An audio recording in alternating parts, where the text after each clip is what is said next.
Donc je vais commencer par me présenter. Donc Hugo Tessier, je travaille à l'AGEDEN, donc c'est l'association pour une gestion durable de l'énergie. C'est une association de la 1901 qui existe depuis 1977. Donc nos différentes missions, c'est de faire du conseil et de l'accompagnement à divers publics. Donc je peux citer les collectivités, les territoires, les bailleurs sociaux. Également, depuis les années 2000, on porte l'espace Info-Énergie pour le territoire de l'Isère. Donc le conseil aux particuliers, aux copropriétés, sur tout ce qui est rénovation et construction. Hop.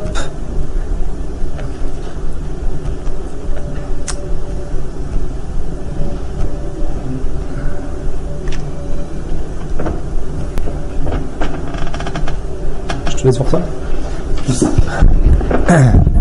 Donc pour continuer à me présenter, donc je suis chargé de mission énergie. Mes missions, c'est d'accompagner les collectivités, les bailleurs sociaux, notamment sur le programme de rénovation spécifique au logement collectif, donc accompagner et chargé d'opérations sur la performance énergétique. Donc on parle de migration de vapeur, d'étanchéité à l'air des réseaux et de la ventilation, également sur la performance globale du bâti.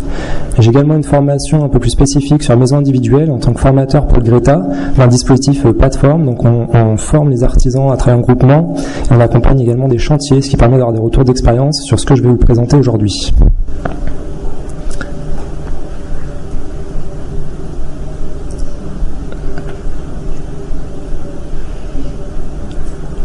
Vas-y, continue. Alors, on continue. Je vais prendre le premier diapo en version papier. C'est le plan de la présentation pour voir un peu les points que je souhaite balayer aujourd'hui et sur lesquels, effectivement, vous pouvez me poser tout au loisir des questions à la fin de la présentation. Hop, super.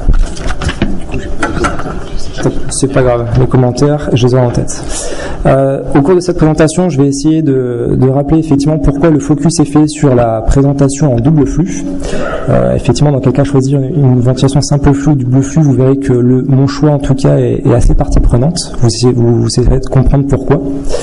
Le focus est également axé sur la rénovation.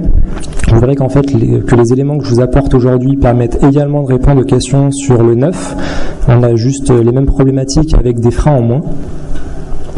On verra bien sûr les intérêts et les coûts de la ventilation double flux en maison individuelle, des astuces ou en tout cas des prérequis pour réaliser des installations de qualité. On verra également certains produits disponibles et certaines spécifications de produits disponibles pour choisir des produits de qualité.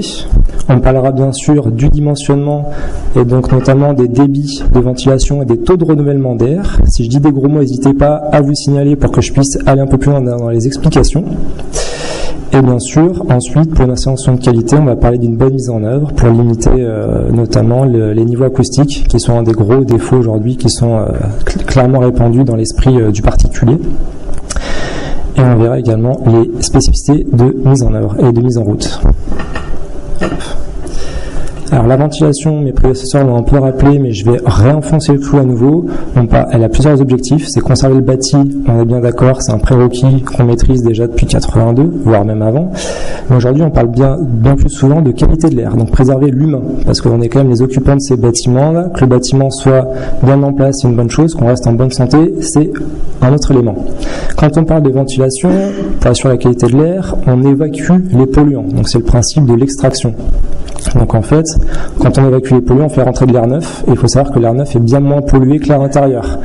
Une des études qui était menée par l'Observatoire de qualité de l'air intérieur nous avait dit qu'en moyenne, l'air extérieur est 5 à 7 fois moins pollué que l'air intérieur. Bien qu'on parle des pics de pollution, etc., on va voir que on va pas le voir aujourd'hui, mais il y a des niveaux d'émissions dans les logements qui sont propres à la construction, qui sont propres à l'usage qui est fait. Quand je parle d'usage, je parle de l'humain quand il achète ses meubles, quand il fait des choix de produits, de peinture et compagnie, également des produits d'entretien. Donc il y a un certain nombre de facteurs d'émission.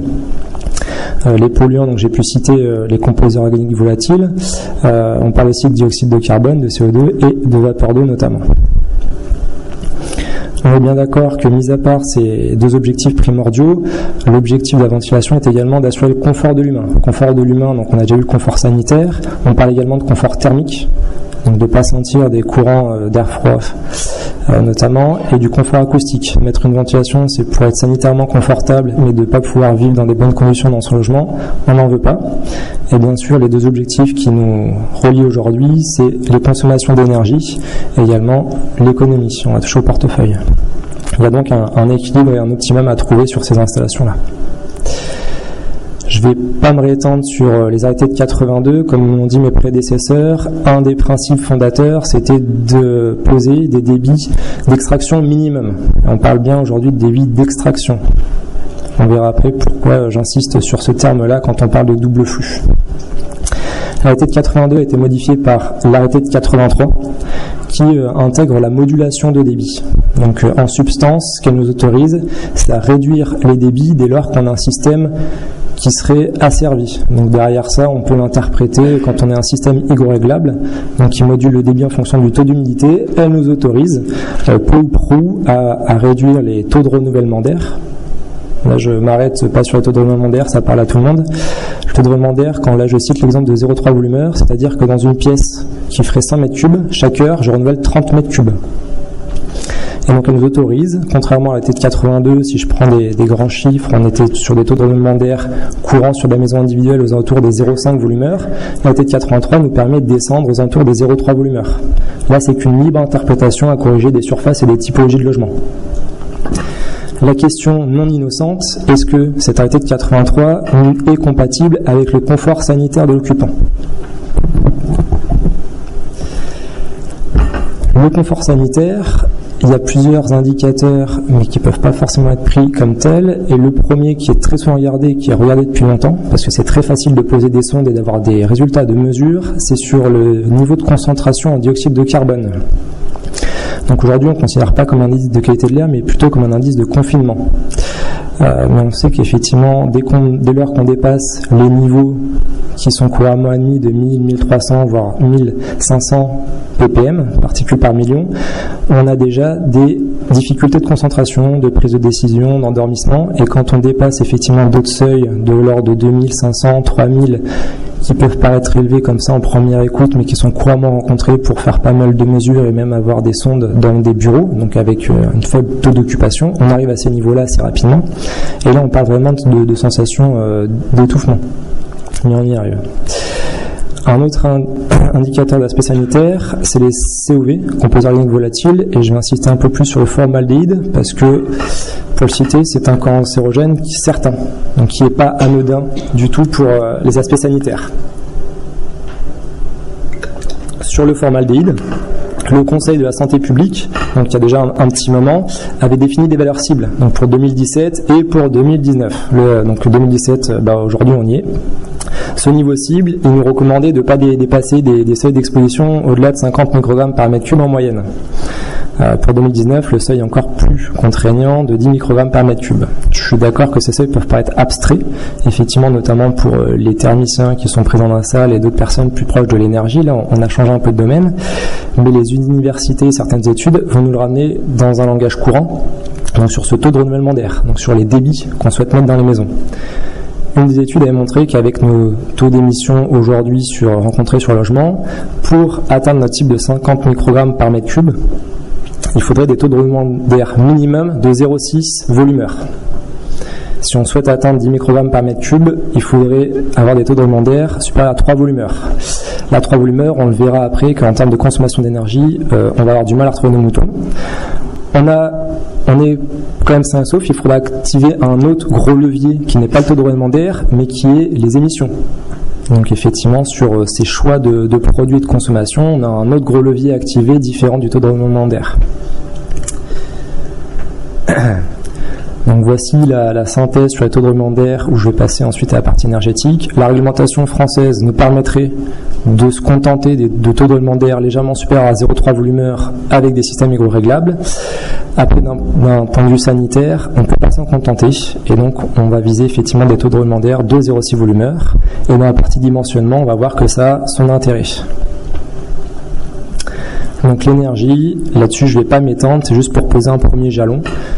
La moyenne de consommation du parc actuel se situerait un peu au-dessus des 200 kWh par mètre carré par an.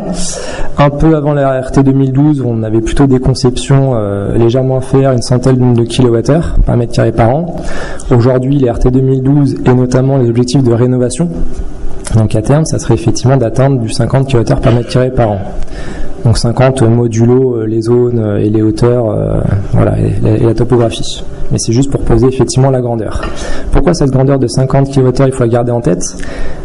c'est il faut la mettre en face des charges thermiques qui sont induites par les taux de renouvellement d'air. Donc les charges thermiques, on voit qu'avec notre taux de renouvellement d'air de 0,6, je viens de dire que c'était effectivement un taux qui nous permettait d'avoir une qualité d'air satisfaisante, on aurait une charge thermique rien que pour la partie ventilation de 43. Comment on fait pour avoir un bâtiment qui va consommer 50 kWh par mètre carré par an si la ventilation elle toute seule consomme déjà 43 kWh par mètre carré par an? Je commence à avoir un petit souci. Donc est-ce qu'on peut avoir une rénovation performante avec une ventilation simple flux sans récupération de chaleur? J'émets des doutes. Je vois que ça rigole, il y a peut-être une intervention, pas du tout. Donc c'est là où je vais parler de récupération de chaleur et on commence à parler enfin de la double flux dans ma présentation. Donc la double flux aujourd'hui, on le verra notamment dans la certification, mais elle a des taux de récupération de chaleur réels qu'on pourrait approximer entre 70 et 80% en réel. Donc là, à ce moment-là, on voit que même avec des taux de renouvellement d'air de 0,6, on est sur des consommations de chauffage liées à notre charge de ventilation de 9 kWh par mètre carré par an. Donc là, on retombe sur nos pieds. D'ailleurs, j'ai parlé du 3 volumeurs tout à l'heure. Avec une double flux, là, on voit à 1 volumeur, on aurait 14. Donc à 3 volumeurs, on aurait 45 également. Donc c'est là où même avec une double flux, on aurait bien du mal à être sur un bâti performant. Donc c'est là où il faudra penser à activer d'autres leviers. En image, le 0,3 de l'ego réglable n'étant pas satisfaisant sur le point de vue sanitaire, c'est pour ça qu'il est en rouge et rayé. Donc la double flux, pour commencer par les avantages, on vient de dire effectivement les économies d'énergie sur les consommations de chauffage qui sont évoquées. On traitera le point de la consommation électrique, vu que je l'avais évoqué comme un frein. Bien sûr, le confort thermique. Pourquoi j'insiste sur le confort thermique? C'est parce que du coup, on n'a plus d'entrée d'air sur les menuiseries, mais on a du soufflage avec de l'air préchauffé, donc on n'a plus ces sensations de courant d'air froid. Le confort acoustique, qui concerne notamment certaines zones proches de routes ou en milieu urbain, c'est n'ayant plus ces entrées d'air qui ont des affaiblissements, des taux d'affaiblissement acoustique assez faibles, on a des réseaux et donc on n'est plus en contact direct avec les bruits extérieurs.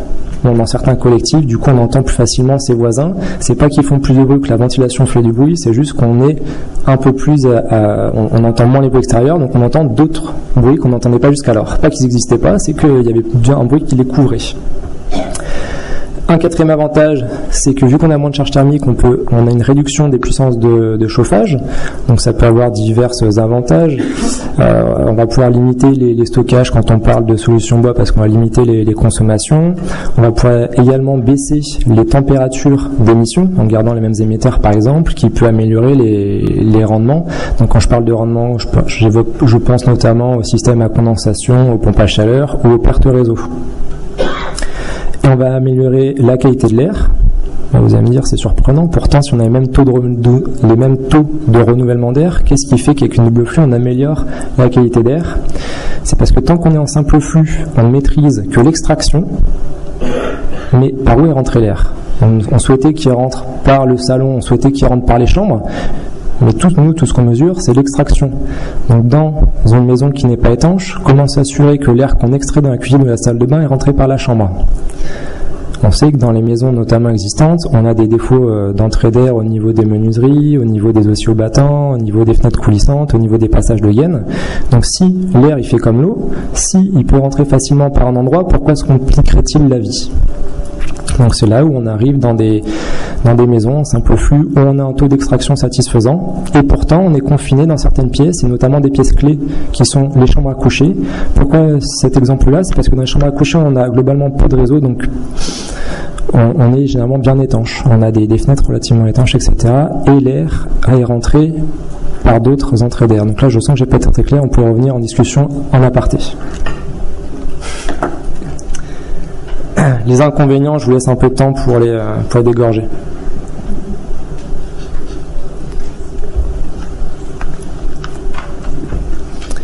Donc le premier, c'est quand on touche au portefeuille, une ventilation double flux, je vais peut-être faire lever les yeux à certains, mais aujourd'hui sur mon territoire, je vois les doubles flux et le prix du marché des doubles flux se situe entre 5 et 6 000 euros. Pour des doubles flux classiques, on ne parle pas de 3 en 1 et compagnie. Et on voit même des premiers devis qui sont en dessous des 5 000 euros fournis pesés et l'artisan il ne mange pas son short.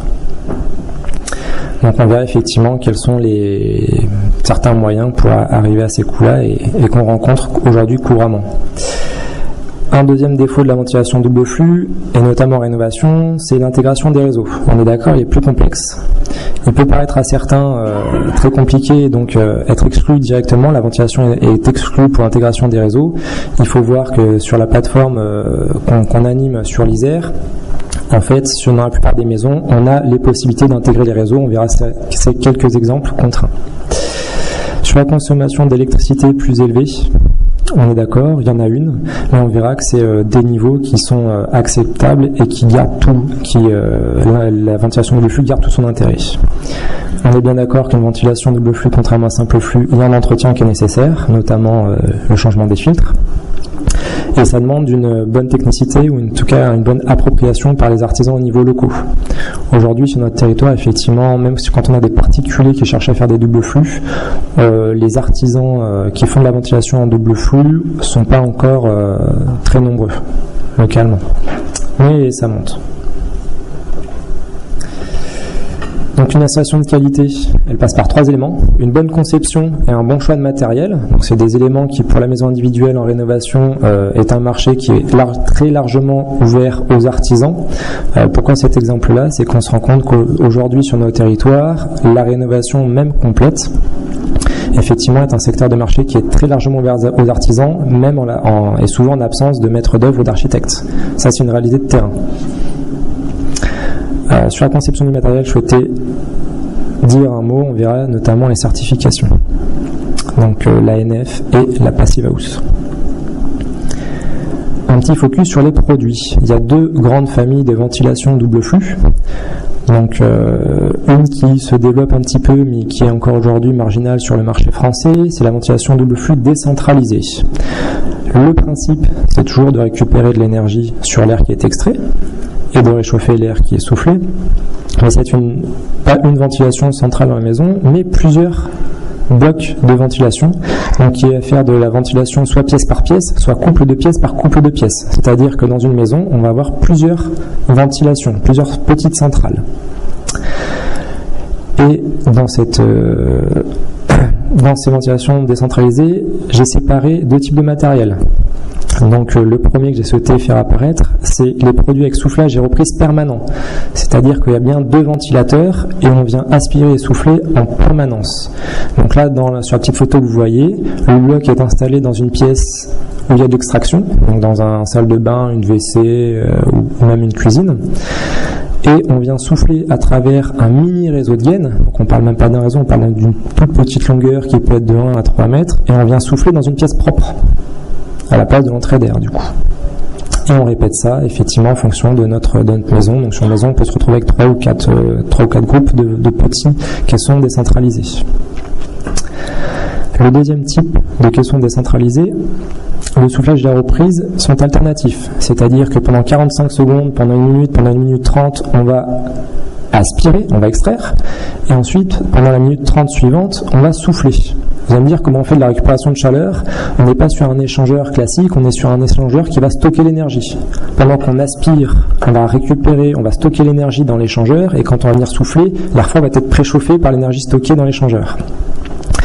Le désavantage de ces systèmes-là, vous allez me dire, si on l'installe dans un WC, c'est-à-dire que pendant 45 secondes, je vais souffler l'air du WC dans le couloir, voire dans la chambre. Moi, ça me pose un peu un souci. Voilà. Et ensuite, ces caissons-là sont également non gainables, c'est-à-dire qu'il va falloir multiplier les systèmes. Et donc, pour une qualité d'air satisfaisante, il va falloir augmenter notamment le taux de rendement d'air. Donc, pour ces 2 questions-là, ces systèmes-là alternatifs et non gainables, pour moi, ne sont pas à recommander.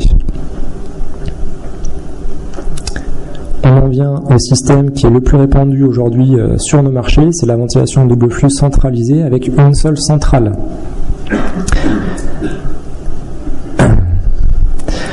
Donc là, je vous ai fait un petit florilège des différentes marques qui sont présentes chez nous. Donc Helios, Atlantic, Aldez, Zender, Systemair, Nater, Brink, et il y en a de plus en plus.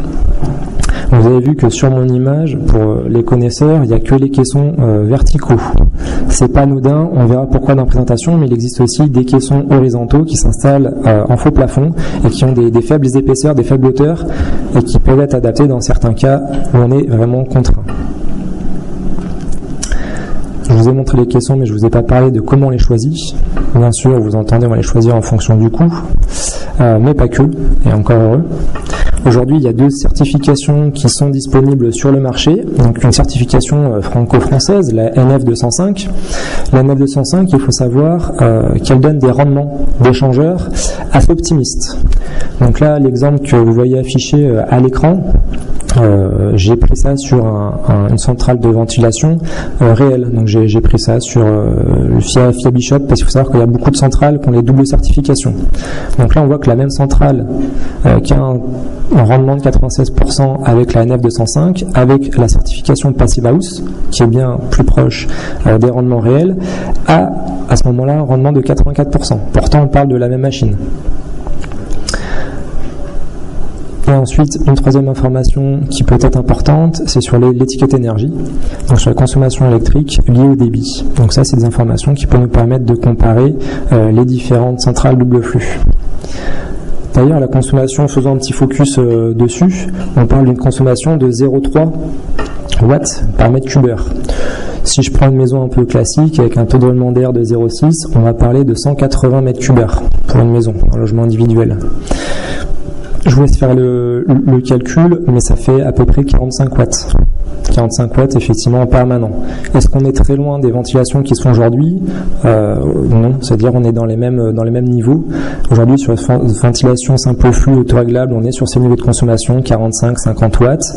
La semaine dernière, j'en ai mesuré une autoréglable avec un faible débit qui était à 54 watts. Vous allez me dire aujourd'hui on a sorti des micro-watts, des choses comme ça, qui consomment 15 watts. On est d'accord, dans la ventilation double flux, on est sur des systèmes performants, c'est juste qu'on a 2 ventilateurs et qu'on a effectivement un peu de perte de charge, notamment lié à l'échangeur. Là, on est sur des consommations peu élevées, notamment si on a assuré une bonne conception du réseau. Le réseau, parlons-en. Dans cette image-là, je souhaite faire 2 focus. Donc, c'est les 2 éléments. Donc, notamment le premier sur les conduits semi-flexibles. Donc, toutes les marques ont sorti leur propre réseau qui sont plus des conduits souples qui s'écrasent lors de la mise en œuvre, lorsqu'on fait des angles, etc. Et c'est des conduits qui sont lisses. Donc, c'est des conduits qui vont limiter les pertes de charge et qui vont permettre, lors de la mise en œuvre, de s'assurer qu'on a bien les surfaces de passage d'air. Parce que quand on a un étranglement, on augmente les pertes de charge, on n'est pas sûr d'avoir les débits satisfaisants en bouche. Et on augmente également les consommations électriques si on veut atteindre nos débits de roulement d'air. Le deuxième élément que je souhaitais faire apparaître dans cette image, c'est sur les bouches de réglage. Donc moi aujourd'hui, très largement, je recommande les bouches réglables. Pourquoi une bouche réglable ? C'est des bouches qui sont à faible perte de charge. Et c'est également des bouches qui vont nous permettre de, in fine, avoir le débit qu'on souhaite avoir au niveau de chaque pièce. On est bien d'accord qu'une chambre d'enfant et une chambre d'adulte, on ne souhaite pas forcément avoir le même débit. Elles ne font pas la même taille, elles n'ont pas la même occupation. Et en plus, c'est des bouches qui sont globalement également peu chères. Mais bon, c'est pas pour ça qu'on les prend. Donc l'objectif dans la conception des réseaux, ça va être d'avoir des réseaux auto-équilibrés et à faible perte de charge. Ça, c'est au cas où, quand vous aurez le slide, pour vous en souvenir. Sur les caissons, je vous ai déjà donné quelques billes, je voulais en rajouter un sur les caissons et notamment avec la certification Passive House. Elle nous donne aussi l'information sur les taux de fuite des caissons. Les caissons ne sont pas tous bien lotis à ce niveau-là. Il y a des caissons qui ont des taux de fuite de l'ordre de 1%, quand il y en a d'autres qui ont des taux de fuite plus élevés que 5-7%. Donc ça aussi, c'est une information qu'on obtient aujourd'hui assez facilement sur les documents constructeurs ou lors de certifications. Le fait de niveau de consommation électrique avec l'étiquette énergie bien sûr, et également pour l'économie, il faut voir le coût de changement des filtres. Certaines centrales ont beau être performantes de tout point de vue, quand on nous demande effectivement 60 ou 70 € pour changer les filtres, c'est notre paire de manches, alors que c'est des fils globalement assez simples. Le caisson de ventilation, tout à l'heure je vous avais montré que des modèles verticaux. Aujourd'hui, je recommande largement d'installer le caisson en volume chauffé pour une question énergétique, mais également en volume chauffé et à hauteur d'homme pour prévoir le remplacement des filtres et donc un bon entretien. On sait qu'un caisson qui est en comble, d'une part, il va avoir des déperditions d'énergie et d'autre part, c'est un caisson qui sera mal suivi. Donc on va laisser les filtres s'encrasser, on va augmenter les consommations électriques et on va aussi des fois réduire les débits. Donc c'est des choses qu'on ne souhaite effectivement pas sur nos installations. Sur les réseaux, j'ai déjà parlé des conduits semi-flexibles, semi-rigides. On est sur du PEHD, polyéthylène haute densité. Aujourd'hui, il y a certaines gammes qui existent avec des traitements antibactériens. Aujourd'hui, moi je ne suis pas biologiste, mais ça nous paraît être superflu.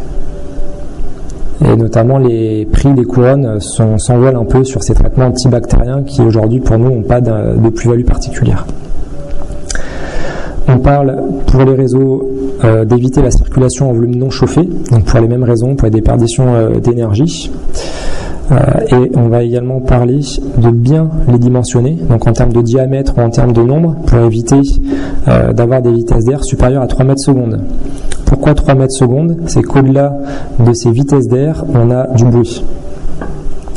Un petit focus là-dessus, parce que c'est quelque chose qui effectivement à la tête dure dans la ventilation double flux. On dit la ventilation double flux, j'en veux pas parce que je vais avoir du bruit. Il y a des contre-références qui existent sur le marché par manque d'information. Typiquement sur une petite chambre, on peut se permettre, parce qu'on a un taux de renouvellement d'air, parce qu'on a un débit de 18 mètres cubes, un débit de 18 mètres cubes dans un tuyau de ce diamètre-là, c'est un tuyau de 75 qui est un peu le classique pour les bouches in fine. On est sur des vitesses d'air d'1,7 mètre seconde. Vous allez me dire jusque-là tout va bien. Si on est sur des pièces plus grandes ou qu'on a d'autres usages, là la chambre parentale par exemple, on va viser du 36 mètres cubes heure voire du 40 mètres cubes heure. Si on maintient un seul tuyau de diamètre 75, on est sur des vitesses supérieures à 3 mètres secondes. Donc là, effectivement, on va avoir du bruit. Plusieurs solutions, on peut augmenter le diamètre ou on peut dédoubler. Donc d'ailleurs, il y avait le représentant Milan qui avait amené des produits où on voit même sur les photos d'avant toutes les solutions qu'on a pour permettre un dédoublement. On a 2 conduits de 75 sur lesquels on vient mettre une bouche de 125. Donc tous les produits aujourd'hui existent et les gammes sont très très larges. Sur les bouches, je vais me répéter, mais on choisit des bouches réglables, à faible perte de charge, et on va également choisir les accessoires qui nous permettent d'assurer une bonne étanchéité des réseaux. Là, l'étanchéité des réseaux en image, on voit ce qu'il faut ne pas faire à droite, donc ce qui est fait aujourd'hui malheureusement encore. Donc l'écrasement des conduits ou une mise en œuvre dans des milieux très restreints, donc on voit que les conduits sont étendus ou percés ou écrasés. Avec des conduits semi-flexibles ou semi-rigides, on n'a pas ce problème-là. Un des cas que j'ai pas mis, mais qui est un des cas les plus courants, c'est quand on accroche effectivement les conduits souples, ils sont généralement écrasés par les colliers, même très largement écrasés. Sur des semi-rigides, vous pourrez monter dessus, je vous y autorise, à moins de faire 500 kg, vous ne l'écraserez pas. Et également sur l'image de droite, si je l'ai insérée, c'est parce qu'en plus d'être dans le volume chauffé, on recommande aujourd'hui de ne pas traverser la membrane d'étanchéité à l'air. Bien évidemment, c'est un petit focus, on ne parle pas d'étanchéité à l'air ce soir, mais il faut quand même l'avoir en tête. J'ai indiqué également une source qui peut être intéressante. Sur le site de l'AQC, ils ont une mallette pédagogique qui traite d'un certain nombre de questions, qui a des fiches notamment d'autocontrôle et des photos de bonnes pratiques. Au niveau de l'intégration des réseaux, là c'est un exemple qui m'a été transmis par Esplul que je remercie sur un site contraint. Donc là on était sur une hauteur sous plafond initial donc brut de 2,30 m. Donc là on comprend bien qu'on ne va pas intégrer un faux plafond sur toute la surface pour pas vraiment limiter la hauteur disponible. Donc là on voit que la solution qui a été retenue, c'est de créer des petites coursives en périphérie des pièces pour faire circuler les réseaux. Donc même en hauteur contrainte, on a des solutions. Dans la plupart des maisons, on peut se contenter d'avoir des faux plafonds ou des plénums dans les pièces de distribution, dans un couloir ou dans les angles de mur. Les autocontrôles, comme l'ont dit mes prédécesseurs, ça peut être d'abord visuel. Ensuite, une fois que la machine est en route, à l'oreille ou également au sonomètre. Et après, on a une ribambelle d'outils qui peut être des anémomètres, des cônes de débit, des crayons à fumer et ensuite également des tests d'étanchéité des réseaux. Sur les fiches d'autocontrôle, il y en a 2 qui sont relativement qualitatives, qui sont dispensées par l'AQC et par Promotelec. Pour information, ce type d'équipement est relativement peu onéreux aujourd'hui. On a le panel, donc notamment le cône de débit et les différents cônes pour les diamètres, on s'en tire pour 4 à 600 €. Donc c'est quand même quelque chose qui est relativement peu onéreux, qui nous permet notamment de faire le réglage final de nos bouches. Cette image, je souhaitais l'intégrer en fin de ma présentation, elle tombe un peu comme un cheveu sur la soupe, mais c'est une image qui a été largement retransmise, notamment parce qu'elle faisait partie d'un guide du CT de Lyon, et qui est souvent utilisée par les bureaux d'études ou même les artisans pour critiquer la ventilation double flux.